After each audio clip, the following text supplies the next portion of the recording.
Film की शुरुआत में हम हिब्रू भाषा में कुछ टेक्स्ट लिखा हुआ देखते हैं, जहां विजिल नाम के एक रिचुअल के बारे में बताया जाता है, जिसमें लिखा होता है कि जब भी किसी जीव यानी कि यहूदी की मौत होती है तो उसे दफनाए जाने तक उसकी लाश पर किसी न किसी को नजर बनाए रखना जरूरी होता है, जिससे उसकी आत्मा को शैतानों से बचाया जा सके।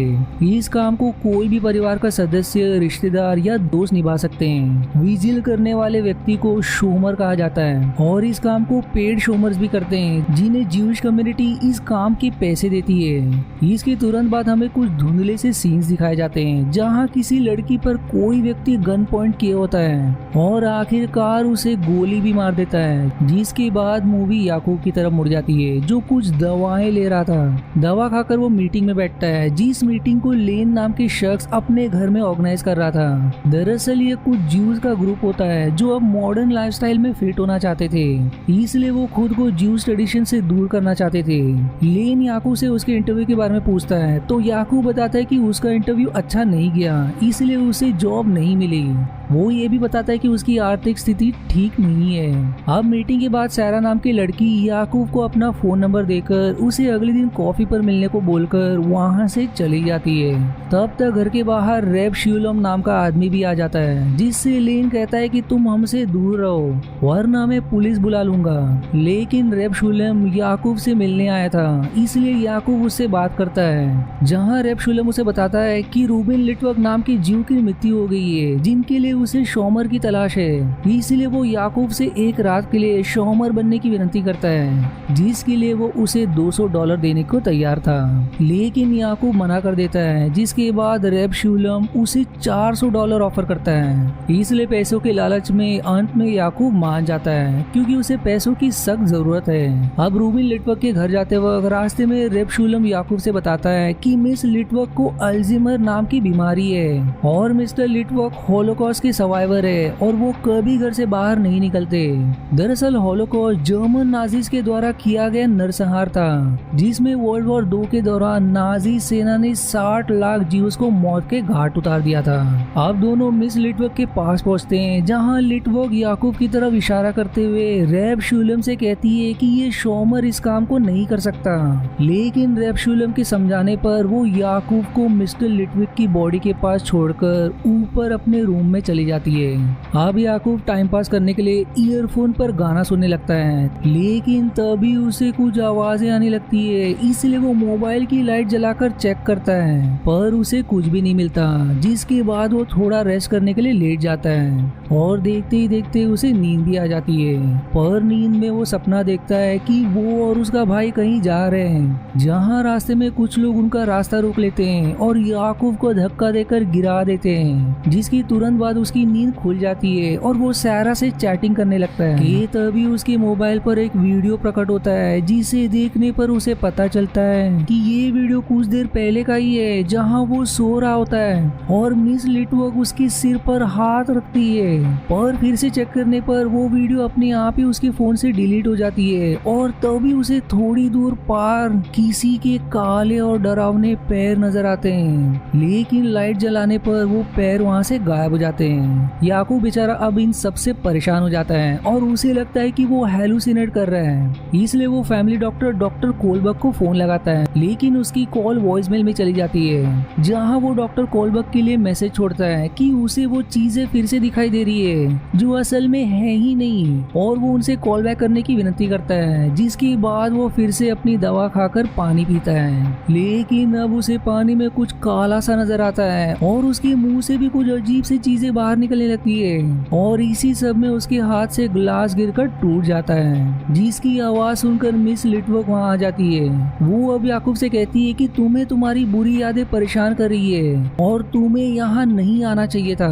आगे वो ये भी बताती है कि उन्होंने अपने बच्चों को हमेशा यहाँ से दूर रखा। जिसके बाद वो उसी ग्लास के टूटे हुए टुकड़े को खूब कसकर पकड़ती है, जिससे उनके हाथ से खून बहने लगता है। याकूब अब उनकी मदद करना चाहता है, लेकिन वो वहाँ वहाँ से चली जाती है, पर वो अब उनके पीछे जाता है। वो नीचे बने बड़े से हॉल में पहुँचता है जहाँ विशाल सी टीवी स्क्रीन पर मिस्टर लिटविक की रिकॉर्डिंग चल रही थी, जो किसी माजिक नाम के डीमन की बात कर रहे थे, जहाँ वो बताते कि माजिक डीमन लोगों की बुरी यादों के सहारे खुद को उनसे जोड़ लेता है।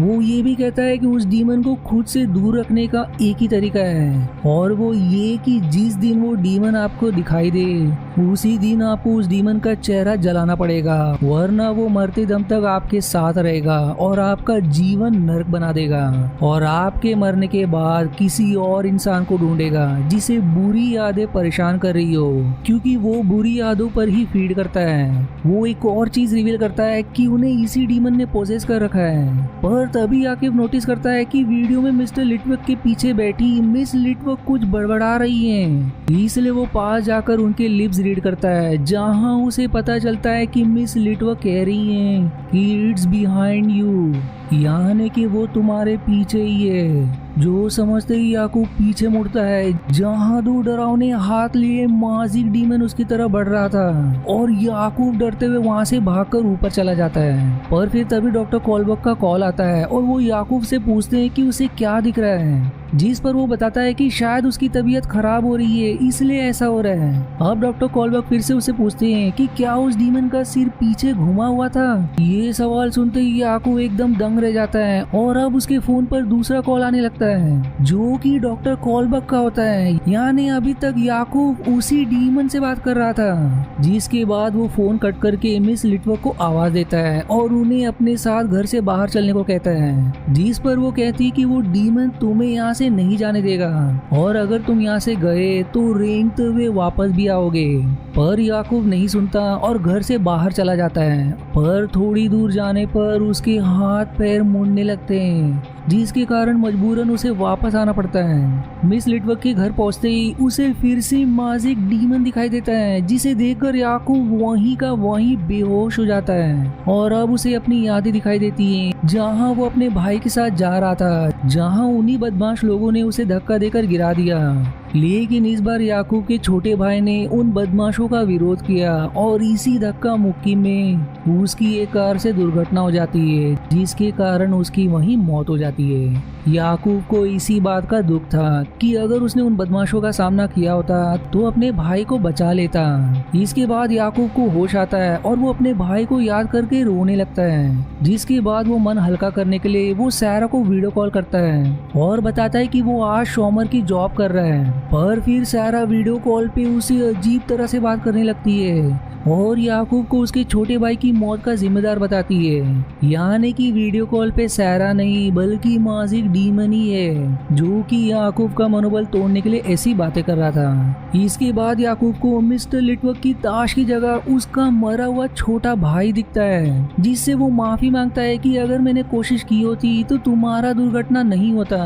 जिसके बाद उसका भाई गायब हो जाता है, जो ये सब उसी डीमन के द्वारा दिखाया गया मायाजाल होता है। और साथ ही साथ याकूब ये भी देखता है कि मिस्टर लिटविक का शरीर वहाँ से गायब है। अब याकूब फैसला करता है कि वो बिना डरे माजिक का सामना करेगा, इसलिए वो मिस लिटविक से सवाल करता है कि मिस्टर लिटविक का शरीर कहाँ है। मिस लिटविक उसे बताती है कि उनका शरीर हॉल में है, और साथ ही साथ उसे यहूदी धर्म से संबंधित कोई वस्तु देती है, जिसमें किसी तरह की काली पत्तियों को अपने हाथ पर लपेटकर और एक जलती हुई मोमबत्ती लेकर वो उस डीमन का सामना करने चल देता है, जहां डीमन याकूब का ही रूप धारण करके उसे भ्रमित करने की कोशिश करता है। लेकिन याकूब हिम्मत दिखाते हुए उसका चेहरा जला देता है और वो डीमन वापस से मिस्टर लिटविक के शरीर में प्रवेश कर जाता है। जिसके बाद हमें दिखाया जाता है कि आखिर क्यों उस डीमन ने मिस्टर लिटविक के साथ खुद को जोड़ा, जहां हमें पता चलता है कि किसी नाजी सिपाही ने मिस्टर लिटविक के हाथों एक बेगुनाह यहूदी महिला को गोली मारवाई थी, और इसी सीन को हमने फिल्म के शुरुआत में देखा। उस महिला की जान लेने का गेट मिस्टर लिटविक को था, इसलिए माजिक डीमन ने खुद को उनके साथ हमेशा के लिए जोड़ लिया। जिसके बाद हमें फिर से याकूब दिखाया जाता है जो कुछ मंत्र पढ़ रहा होता है और मिस्टर लिटवर्क की बॉडी पर हाथ रखकर उस डीमन को वहाँ से जाने को कहता है। जिसके बाद वो डीमन वहाँ से चला भी जाता है। अब मिस लिटवर्क याकूब को इस बात का धन्यवाद करती है और रैब शुलेम कुछ लोगों के साथ वहाँ आ जाता है जो अब मिस्टर लिटवर्क का अंतिम संस्कार करेंगे।